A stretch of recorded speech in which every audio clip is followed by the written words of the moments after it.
नमस्कार श्रोताओं, मैं डॉक्टर रुचि पांडे उत्तराखंड ओपन यूनिवर्सिटी में डिपार्टमेंट ऑफ केमिस्ट्री से आज आपके सामने फिर उपस्थित हूँ एक नए टॉपिक के साथ, जिसका नाम है एस्पार्टेम।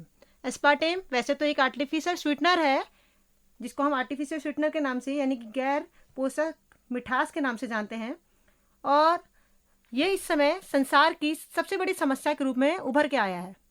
जून में WHO की एक बैठक के अनुसार एस्पार्टेम कैंसर जनक के रूप में हो सकता है, अभी श्योर नहीं है क्योंकि इसके बारे में फाइनल डिसीजन जुलाई में होने वाली बैठक में होगा। तो एस्पार्टेम इस समय उपलब्ध सबसे लोकप्रिय गैर पोषक मिठास के रूप में हमारी मार्केट में उपस्थित है। वास्तव में यह हम कह सकते हैं कि हमारे आसपास के जानने वाले या हम खुद भी पिछले 24 घंटे में किसी न किसी रूप में एस्पार्टेम का सेवन कर चुके होंगे या करने वाले होंगे। वास्तव में होता क्या है एस्पार्टेम, जिसे हम कहते हैं आर्टिफिशियल स्वीटनर? तो 2017 के अध्ययन में पाया गया कि लगभग 1700 अमेरिकाओं के एक नमूने में लगभग 25% बच्चे और 41% वयस्कों में एस्पार्टेम का प्रयोग करने का रिजल्ट सामने आया, और एस्पार्टेम इसी तरह से एक लोकप्रिय बना हुआ मार्केट में उपलब्ध है। हाल ही में वर्षों के विवाद में यह भी सामना करना पड़ा कि एस्पार्टेम हमारे लिए लाभदायक है, परंतु कई विरोधियों ने दावा किया एस्पार्टेम का सेवन से प्रतिकूल दुष्प्रभाव होते हैं। एस्पार्टेम के सेवन से दीर्घकालीन दुष्प्रभावों के प्रभाव को नकारात्मक दावे भी हमारे सामने आए। अमेरिकी खाद्य एवं औषधि प्रशासन FDA ने 1981 में मानव उपभोग के लिए एस्पार्टेम को मंजूरी दी थी। मतलब इसकी जो मंजूरी मिली थी एस्पार्टेम को यूज़ करने की, वो 1981 में मिली थी, और उसी समय 5 बार यह समीक्षा की गई कि भारत सहित लगभग 90 से अधिक देशों में इसका उपयोग पर मंजूरी दी गई। यह दुनिया के सबसे आम कृत्रिम मिठासों में से एक है, जो पिछले महीने एक प्रमुख वैश्विक स्वास्थ्य निकाय द्वारा संभावित कैंसर जनक घोषित किए जाने वाला है, जो इसे खाद्य उद्योग और नियामकों के खिलाफ माना गया है। जुलाई में खतरनाक लिस्ट में एस्पार्टेम शामिल होगा या नहीं होगा, ये तो जुलाई की बैठक में सिद्ध होगा, परंतु इसने दुनिया भर में चिंता पैदा कर दी है। WHO की international agency for research on cancer ने जुलाई में एक बैठक रखी है, जिसमें एस्पार्टेम को उस लिस्ट में शामिल किया जाएगा या नहीं किया जाएगा, ये फाइनल डिसाइड हो जाएगा।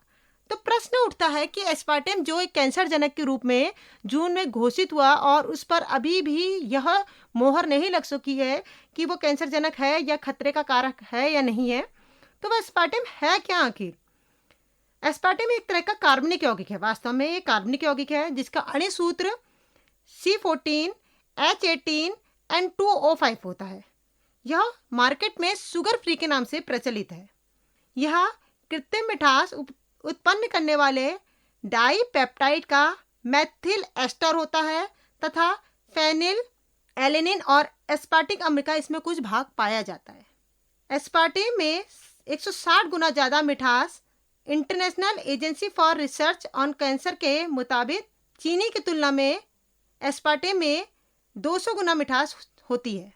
IARC की रिसर्च में पाया गया कि अगर आप थोड़ी मात्रा में इस आर्टिफिशियल स्वीटनर अर्थात एस्पार्टेम का सेवन करते हैं तो आप कह सकते हो कि अपनी जिंदगी को खतरे में डाल रहे हैं, या कह सकते हैं आप कैंसर जनक जैसी बीमारियों को बुलावा दे रहे हैं। आखिर एस्पार्टेम शरीर में टूटता कैसे है और ये हमारे लिए हानि का कारण कैसे बनता है? वास्तविकता में जब आपका शरीर एस्पार्टेम को संसाधित करता है तो इसका कुछ हिस्सा मेथनॉल में टूट जाता है। मेथनॉल में इसलिए टूट जाता है क्योंकि मैंने बोला यह एक एस्टर है, और एस्टर के हाइड्रेशन की प्रोसेस से अल्कोहल, और एस्टर जो होता है combination of acid and alcohol होता है, तो जब एस्पार्टेम को संसाधित करता है हमारा शरीर तो उसमें से अल्कोहल वाला यानी कि मेथनॉल वाला पोर्शन टूट जाता है, और फलों के रस, किण्वित पेय पदार्थ और कुछ सब्जियों के सेवन से हमारे क्या होता है बॉडी में मेथनॉल का उत्पादन होता है। 2015 के एक अध्ययन से पता चलता है एस्पार्टेम अमेरिकी आहार में एथेनॉल का सबसे बड़ा स्रोत था, और ये तो वेल नोन क्लियर है कि मेथनॉल क्या होता है बॉडी के लिए बहुत ज़्यादा विषैला होता है, हानिकारक होता है। फिर भी बढ़ी भी हुई अवशोषणता के कारण मुक्त मिथेनॉल के साथ मिलाने पर छोटी भी सी मात्रा भी इसकी चिंताजनक हो सकती है। ज़्यादा मात्रा में नहीं भी बनता है, लेकिन ये छोटी सी मात्रा भी बॉडी के लिए क्या हो सकती है, चिंताजनक हो सकती है।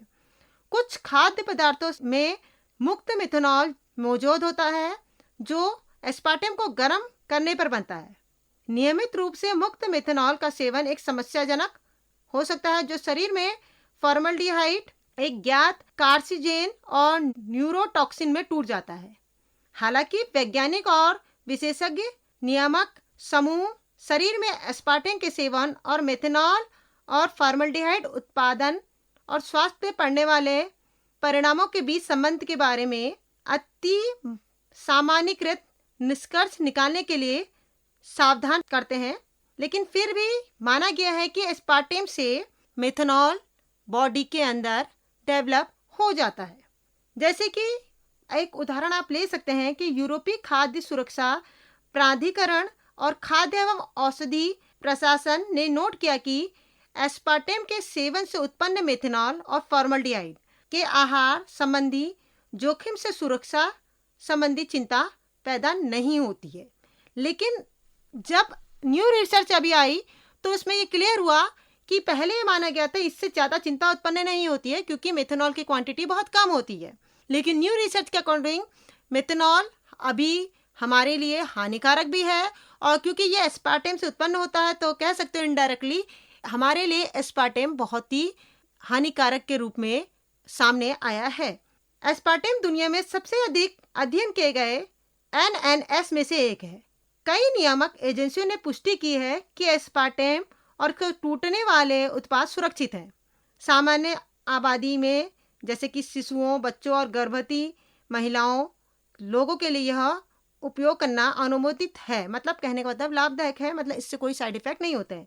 लेकिन बार बार मैं यही कह रही हूँ कि एस्पार्टेम के बारे में आज तक यही माना जाता था। 1981 में आपको बोला मैंने कि 90 कंट्री में इसका यूज करने पर मान्यता मिली और उसको परमिशन मिली कि यह 90 से अधिक देशों ने इसको यूज करने पर कोई भी प्रतिबंध नहीं लगाया। लेकिन रिसेंटली 2019 के शोध और 2020 के पेपर के अकॉर्डिंग 2019 और 20 के शोध के अनुसार कुछ ऐसे जर्नल्स थे, उन्होंने निकाला कि एस्पार्टेम की सुरक्षा पर कई सवाल उठते हैं कि एस्पार्टेम सुरक्षित नहीं है और एस्पार्टेम का यूज, बहुत ज़्यादा यूज स्वास्थ्य के लिए सही नहीं है। दैनिक सेवन का उपयोग में एस्पार्टेम को यूज किया ही जाता है। पूरे जीवन काल में हम एस्पार्टेम का यूज किसी न किसी रूप में करते रहते हैं। एस्पार्टेम को आम जनता में किसी भी गंभीर दुष्प्रभाव या स्वास्थ्य समस्याओं से निर्णायक रूप से नहीं जोड़ा गया है। जिन लोगों को फेनिल केटोनीरिया, जिसे हम PKU कहते हैं, नामक बीमारी है, उन्हें एस्पार्टेम युक्त उत्पादों का सेवन नहीं करना चाहिए।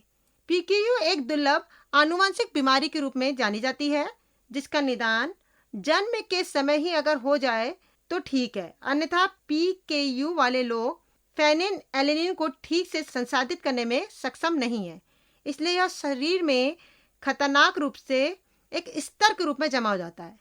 शरीर में फेनिल एलेनिन के निर्माण से मस्तिष्क की क्षति, कई प्रकार के नकारात्मक दुष्प्रभाव हो सकते हैं।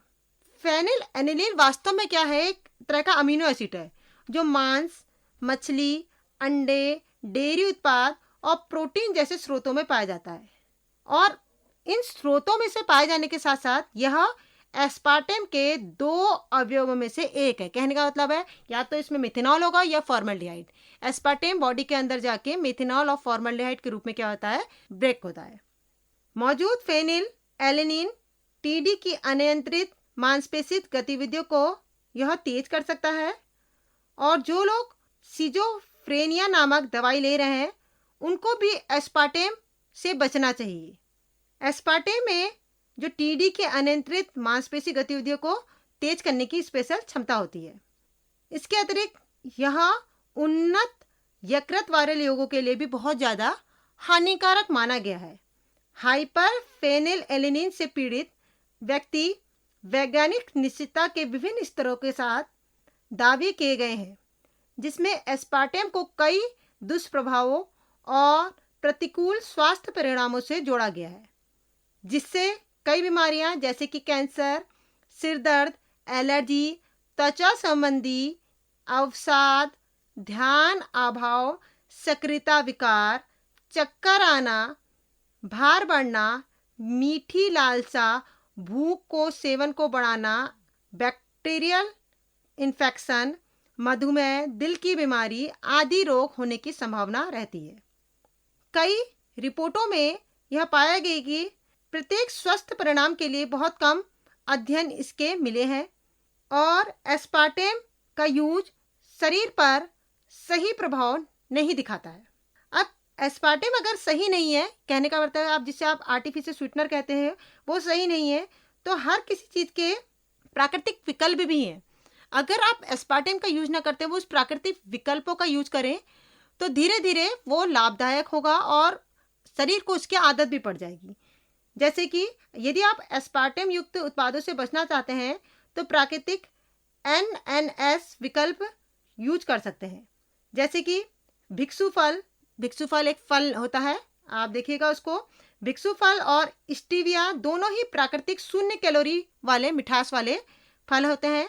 आप इन्हें बेकिंग और पेय पदार्थों में चीनी के विकल्प के रूप में प्रयोग कर सकते हैं। दूसरा है एलुलोज। एलुलोज एक प्रकार का प्राकृतिक रूप में पाई जाने वाली चीनी है।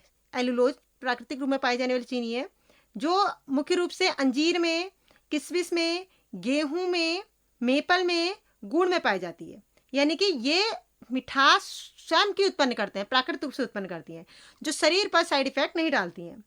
ऐसे उत्पाद आप प्राकृतिक रूप से विकल्प के रूप में यूज कर सकते हैं, जिससे शरीर स्वस्थ भी रहेगा और एस्पार्टेम का यूज करना अवॉइड भी होगा। अब एस्पार्टेम को हानिकारक की सूची में रखा जाता है या नहीं रखा जाता है, ये सही निर्णय तो जुलाई के मंथ में ही हो पाएगा। जुलाई लास्ट तक इसकी फाइनल रिजल्ट आ जाएंगे, परंतु जो अभी तक इसका परिणाम निकला है, जो अभी तक इसका सबका कंक्लूजन निकला है, वो ये निकला है कि एस्पार्टेम के द्वारा कई बीमारियां जन्म ले रही हैं और अगर इस एस्पार्टेम को हम रोकना चाहते हैं तो कुछ प्राकृतिक विकल्पों का यूज करके एस्पार्टेम का यूज करना रोका जा सकता है। आशा करती हूँ आपको ये जानकारी पसंद आई होगी। धन्यवाद।